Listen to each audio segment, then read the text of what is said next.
नमस्कार, मैं हूँ विवेक और आप देख रहे हैं आपकी आवाज़।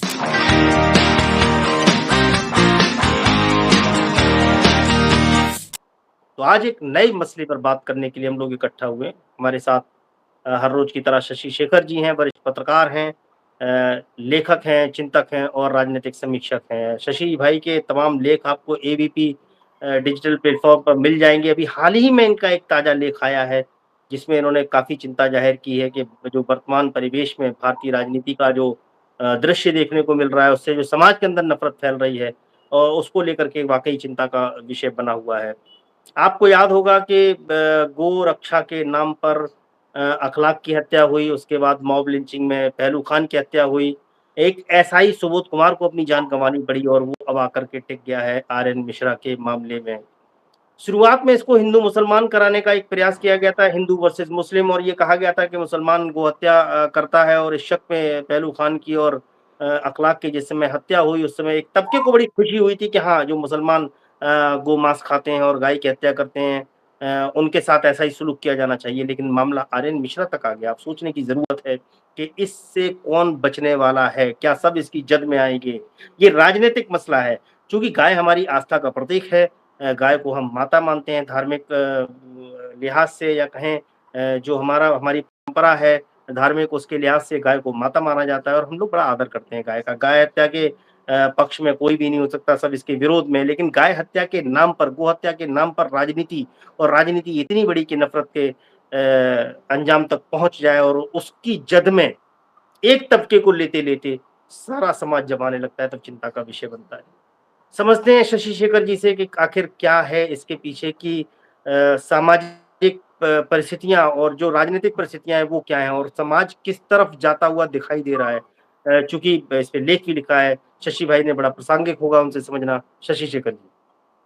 और विवेक भाई बिल्कुल आपने जो इंट्रोडक्शन दिया उसमें सारी बातें लगभग आ गई हैं।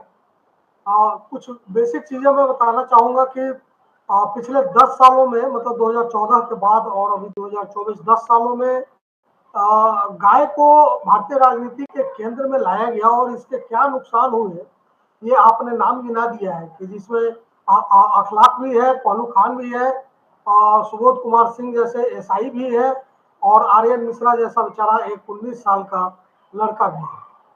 तो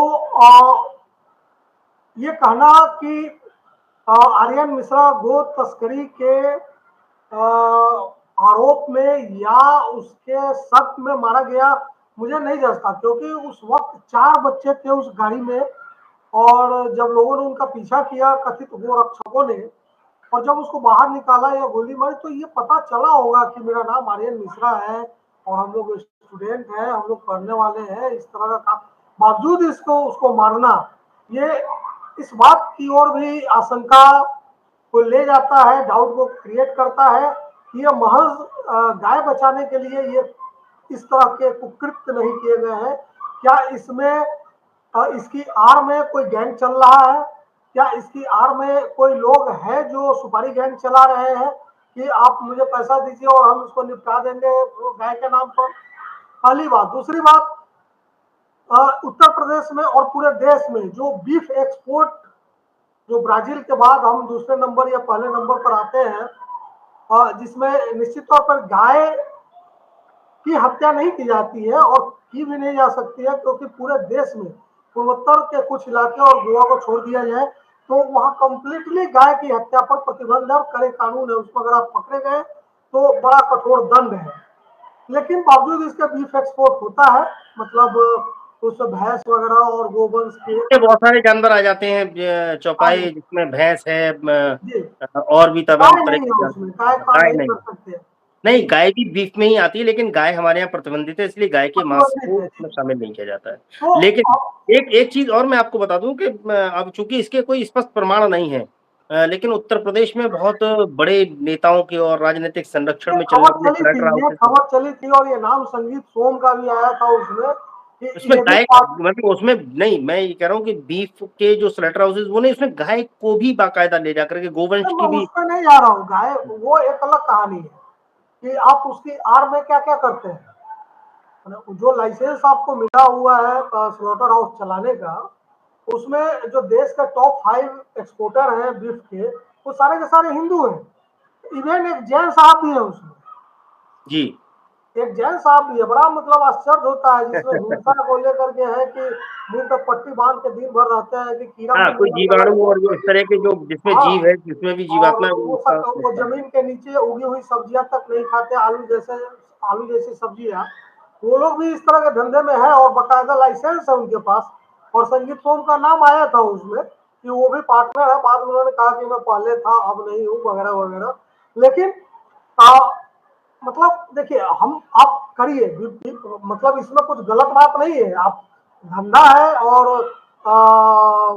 पिंक रिवॉल्यूशन अगर लीगल है और लीगल है। धंधा है तो आप कर सकते मतलब हैं बिल्कुल। मतलब बीफ एक्सपोर्ट इंडिया में लीगल है, इसलिए हम पहले दूसरे नंबर पे है हिंदुस्तान में। यहाँ से हम उसको भेज के डॉलर और पाउंड्स और यूरो कमा रहे हैं।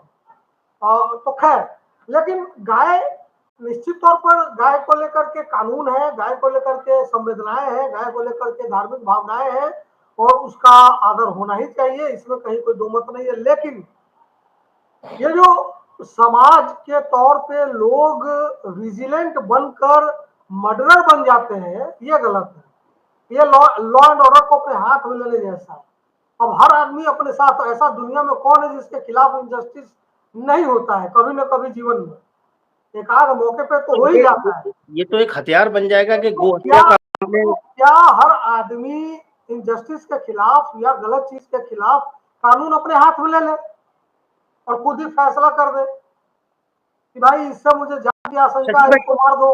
हाँ, लेकिन एक चीज ये ना कि तो हथियार भी हो गया, मैंने ढाल लगा ली आगे गो गो हत्या की, गो रक्षा की, और उसके बाद आपसे अगर मेरी दुश्मनी, आपसे मुझसे वो दुश्मनी है, रक्षा आपने मुझे मार दिया और कहा कि आप गो वो तस्कर रक्षा हैं। और ढाल नहीं हो सकता। अल्टीमेटली उसको कोर्ट ऑफ लॉ में ही जाना है। कोर्ट ऑफ लॉ में जाना है, लेकिन अब चूंकि पुलिस के इन्वेस्टिगेशन में, सरकारों के दबाव में बहुत सारे लोग इसमें सजा नहीं पाए हैं, ये इसलिए बात मैं कह रहा हूँ। सही है। दूसरा, और ये कानूनी पहलू है, गो हत्या नहीं होनी चाहिए। अगर मुझे कोई गो हत्या करते हुए दिखाई देगा, गोवंश की हत्या करते हुए दिखाई देगा, मैं भी उसका विरोध करूंगा, लेकिन मैं उसको सजा नहीं दूंगा, मैं उसको कानून के हवाले करूंगा, मैं पुलिस को इन्फॉर्म करूंगा। सीधी सी बात लेकिन है, यहाँ खुद से ही कानून बन जाते हैं, जब मतलब हम वो बनाने वाले इसलिए और है क्योंकि पिछले 10 सालों में आपने देखा होगा 3-4 केंद्रीय मंत्रियों ने इस तरह के लोगों को जेल से आने के बाद प्रोत्साहन मिला है। या जेल में मर जाने के बाद या बिल्किस बानो जैसे केस में जब रेपिस्ट को बाहर निकाला जाता है, तो और चाहे उसको महेश शर्मा वादा, हो, जयंत सिन्हा हो या आपको गुजरात के नेता हो, ये लोग फूल माला पहनाकर स्वागत करते हैं। तो इस वजह से उन लोगों का मतलब एक हौसला तो बढ़ा ही हुआ है। और ये ऐसी स्थिति में है जब मैंने खुद अपने कानों से और पूरे देश ने सुना है कि इस देश के प्रधानमंत्री ने कहा है कि इस तरह के लोग गोरक्षक नहीं हो सकते, ये गुंडा है। प्रधानमंत्री ने खुद अपने मतलब एक कहा है, सार्वजनिक भाषण में ये बात कही है। लेकिन वो तो इम्प्लीमेंटेशन में कहाँ है? इस तरह के लोगों को सजा मिली क्या? एक मोनू मानेसर करके आपने नाम सुना होगा, वो जेल में है, उसको लेके कैंपेन चलाया गया कि मोनू मानेसर को जेल में डाल दिया गया, तमाम गुंडे बाहर घूम रहे हैं, मोनू मानेसर तो हीरो है इस देश का। तो जेल जाना मतलब उसमें सजा पाना, जो जो उसका हत्या के आरोप में जो सजा मिलनी चाहिए या जो ट्रायल चलना चाहिए, वो न चल के वो फिर घुमा फिरा के मॉब लिंचिंग और भीड़ ने मार दिया, इस तरह की छोटी मोटी धाराओं में होता है। और उसमें सजा, चूंकि जो कड़े प्रावधान 302 के होने चाहिए, वो लागू नहीं होते हैं इन्वेस्टिगेशन में। इसका खामियाजा पिछले लोकसभा चुनाव में भाजपा को मिल चुका है। तो वो अकेले दम पर 272 सीटें नहीं ला पाई। आप बार बार एक ही हांडी को, काठ की हांडी को कितनी बार चढ़ाएंगे। और मैं तो इस बात से, कल भी जब हम लोग बात कर रहे थे, तो मैं इस बात से कतई इत्तेफाक नहीं रखता कि आप हिंदुत्व की राजनीति कर रहे हैं। हिंदुत्व के लिए कर रहे हैं तो क्या किया आपने? नहीं, मैं जो बात कह रहा था, वो ये कह रहा हूँ कि छद्म हिंदुत्व की राजनीति सही, लेकिन ये लोग हमारे नफरत की जैसे हिंदू, राजनीति है, ये सीधे हमारे जैसे सीधे तमाम लोग हिंदुत्व के नाम पे उस झांसे में आकर के वोट ये करते हैं, ये इसका लाभ मिलता है बेसिकली राजनीति में। ये बेसिकली फियर ऑफ एनिमीज जो बोलते हैं ना कि एक थ्योरी है राजनीतिक की, दुश्मन का भय दिखाकर। ये ट्रंप भी ये काम किए थे अपने चुनाव में कि उन्होंने ये तो हिटलर ने अपनी आत्मकथा में, मैन कैंप में लिखा है, उन्होंने कहा कि आप समाज के लिए खतरे पैदा करिए और उनसे बचाने का आप उनको आश्वासन दीजिए, लोग आपको नेता मान लेंगे। हिटलर तो बहुत पुरानी बात हो गई। फियर ऑफ एनिमीज की बात में आज ये थ्योरी है, बाकायदा इस पर किताब है। और ट्रंप ने इसका बखूबी इस्तेमाल किया था अपने प्रेसिडेंशियल इलेक्शन के लिए कि उन्होंने अश्वेतों को, बाहरियों को, प्रवासियों को अपना दुश्मन बता दिया अमेरिकन का। तो और उनके जो समर्थक थे वो काफी हिंसक हो गए थे। लास्ट में कैपिटल हिल्स की जो घटना हुई थी आपको याद होगी कि किस तरह से उनके समर्थक चुनाव हारने के बाद वहां चढ़ बैठे थे।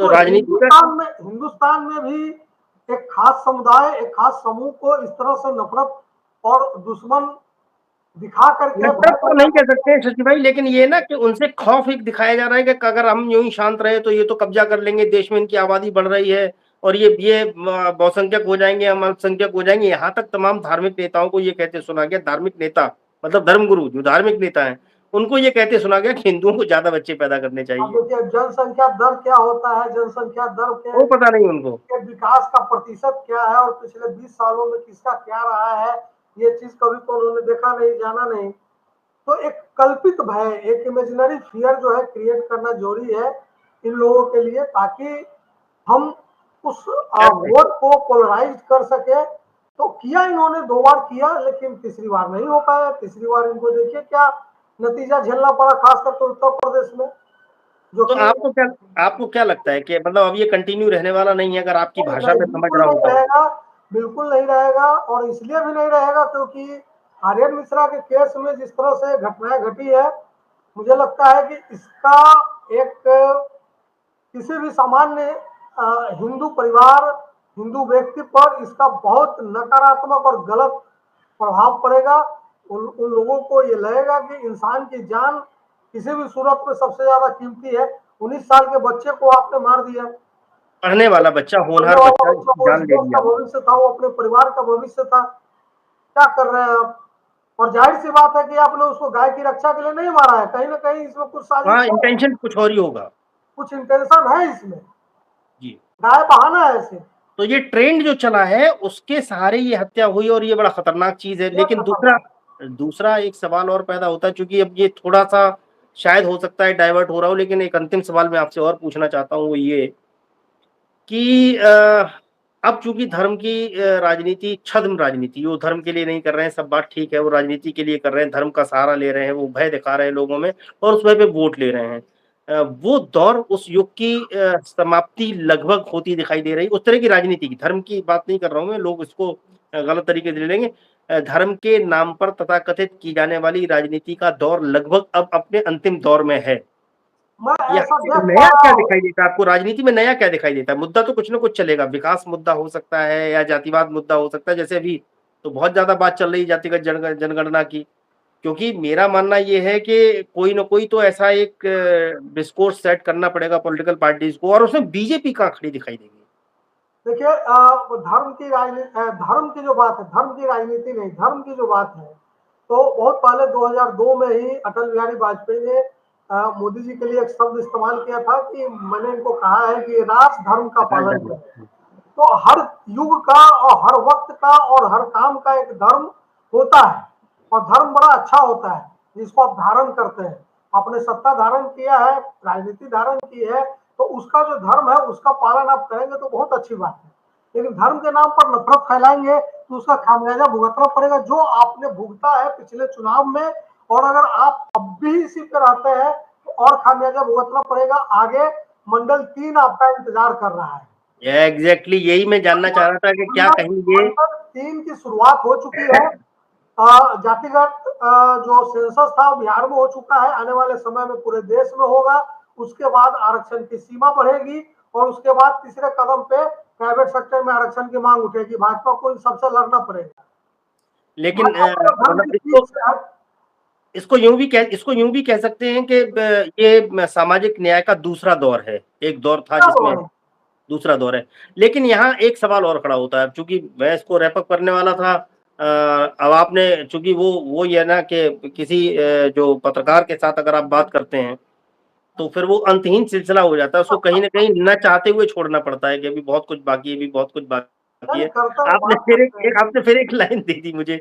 तो मैं सवाल पूछना चाहता ये हूँ आपसे कि चूंकि राजनीति की बात हो रही है और हम लोग भी हर उसी चश्मे से देखते हैं चीजों को, धर्म की राजनीति का ये अंतिम दौर अभी हाल फिलहाल फिर जैसे सामाजिक न्याय का दौर फिर से स्टार्ट हो रहा है दूसरी बार। तो हो सकता है धर्म का फिर कोई चलन प्रचलन बने। लेकिन अभी ये धर्म के नाम पर राजनीति का अंतिम दौर है। सामाजिक न्याय की लड़ाई का ये दूसरा चरण उदय हो रहा है। यहाँ तीसरी धारा भी है जिसमें दिल्ली की मैं बात करता हूँ। मैं दिल्ली में रह रहा हूँ, आप भी दिल्ली में रहे हैं, इस राजनीति को आपने बहुत नज़दीक से देखा, मैंने भी देखा है। विकास की राजनीति का क्या स्थान हो सकता है? नहीं देखिए, विकास क्या है ना कि विकास जो है एक इवोल्यूशनरी प्रोसेस है। कोई भी सरकार हो हिंदुस्तान की, किसी भी स्टेट की हो, कोई ये नहीं कहता है कि हम विकास नहीं करेंगे। सबके अपने अपने ब्लूप्रिंट है। तो दिल्ली की बात जो आप करते हैं, जो पिछले 10 सालों में वहाँ काम हुआ है, स्वास्थ्य के क्षेत्र में, शिक्षा के क्षेत्र में, बाकी अन्य जिससे क्षेत्र में छोटे-छोटे भी। लोगों को उसका फ़ायदा दिखाई दिया है। जैसे और पार्टियाँ बात करती हैं मैं विकास वही की, कह रहा हूँ, मैं उसके नाम वही पे कह रहा हूँ। एक्सप्रेस वे गिनाती हैं, उसके नाम पे बहुत सारी सड़कों का नाम बताती हैं, हमने कर दिया। लेकिन व्यक्तिगत फ़ायदा है, किसी व्यक्ति को अगर उस विकास से मिलता है वो असली मायने में विकास है जिसमें लोगों के सिर चढ़ के वो विकास बोलता है, उसकी बात हो रही है। ठीक बात है, मैं सहमत हूँ इस बात से। मैंने खुद भी मैं जब दिल्ली में अंतिम समय में था तो मुझे खुद 2-4 महीने का बिजली बिल नहीं देना पड़ा, क्योंकि वो मकान मालिक ने जो है हमारे वो अलग से मीटर लगवा दिया था। तो 100 यूनिट आया ही नहीं, 100 यूनिट से ज़्यादा जाता ही नहीं था। तो इंडिविजुअल फायदा तो है ही। मैं दूसरी बात कर रहा हूँ कि विकास एक एलिमेंट है राजनीति का, बहुत इंपॉर्टेंट एलिमेंट है। लेकिन अ, हमारा देश जो है ना, मतलब मैं दिल्ली की बात नहीं कर रहा सिर्फ, जो हमारा देश है वो बड़ा डाइवर्सिफाइड है। वो क्लास, कास्ट, रिलीजन, कल्चर के नाम पर बहुत ज्यादा डाइवर्सिफाइड है। और कई बार ये देखा गया है कि विकास जैसे मुद्दे पीछे छूट जाते हैं। अगर एक आरक्षण की बात आ जाए 2015 के चुनाव में बिहार में, तो सारा विकास जो है वो पीछे छूट जाता है। लोग अपना आरक्षण बचाने के लिए पूरे चुनाव को एक दिशा में मोड़ देते हैं और 2/3 बहुमत दे देते हैं लालू यादव और नीतीश कुमार को। तो बिल्कुल। बात सिर्फ विकास की नहीं है, बात है नैरेटिव का कि उस वक्त का नैरेटिव क्या है। जैसे मैं बताऊं, विकास करके भी आम आदमी पार्टी को लोकसभा में वो सफलता नहीं मिल पाती है दिल्ली में। तो क्यों नहीं मिल पाती है? क्योंकि उसके वो पीछे नैरेटिव दूसरा होता है। हाँ, उस समय प्रधानमंत्री के नाम पे और अरविंद केजरीवाल जी उस रेस नैरेटिव में दूसरा होते नहीं, होता है। उनको बेस्ट था। अगर सिर्फ विकास में वोट मिलता तो 7 की 7 सीटें आम आदमी पार्टी को दिल्ली में मिलनी चाहिए।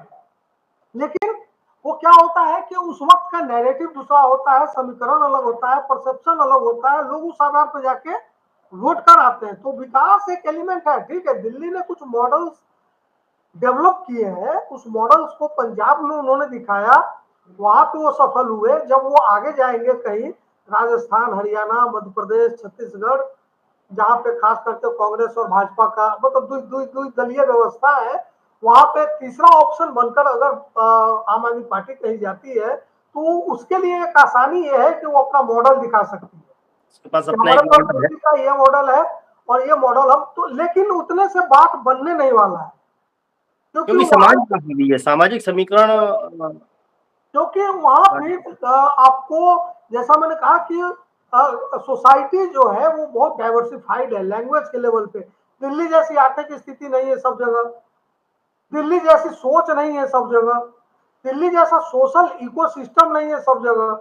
दिल्ली में हमको नहीं इससे आप मतलब कि सपोज हमारे पड़ोस में। आप साउथ में चले जाएं और वहां जाकर के आप इसी विकास के मॉडल को रखें, लेकिन कहीं कि हम अंग्रेजी देश से खत्म करना चाहते हैं, तो शायद वो इसको दरकिनार करके भाषाई अस्मिता के बिल्कुल, नाम पे वो या आप कह दें कि हम हिंदी लाना चाहते हैं, आपको जीरो पे आउट कर देंगे सब। आप कुछ भी आप देते रहिए उनको कुछ भी ब्लूप्रिंट और विकास कुछ भी देते दिखाते रहिए, रहिए। मॉडल वो नहीं आप स्वीकार कहिए कि करेंगे। हम यहाँ पे मतलब ये कर देंगे, वो कर देंगे, गरीबों के लिए 5 स्टार होटल खोल देंगे और हिंदी लागू करेंगे, आपको जीरो पे आउट कर देगा सब। उत्तर प्रदेश और बिहार की राजनीति में जाति हावी है और कहीं न कहीं दोषी वोटर के रूप में हम भी हैं कि हम विकास के मॉडल को और हमेशा देखिए, किनारे हम रखते हैं, लेकिन दोषी नहीं है, बेसिकली हम लोग भी, वोटर भी इवोल्यूशन के प्रोसेस से ही गुजर रहा है। और देखिए, जो पिछला चुनाव का रिजल्ट है उसके लिए मैं तो जनता को बहुत बिल्कुल। मतलब जनता के विजडम को बहुत ये जबरदस्त मानता हूँ कि हम लोग कई बार गलती मतलब धोखा खा जाते हैं जनता के विजडम को मापने में। जी। लेकिन उसके अंदर क्या चल रहा है वो अलग ही लेवल का खेल है। वो कुछ महान लोग ही शायद समझ पाते होंगे लेकिन वो अच्छा है, उसमें बुराई नहीं मुझे कहीं दिखती है। तो ठीक है, फिर उसी पे लौटते हैं बात पे कि आर्यन मिश्रा की हत्या के पीछे ना तो धर्म है, ना गोरक्षा है, कोई ना कोई षड्यंत्र है और ये यस। बड़ा खतरनाक षड्यंत्र है।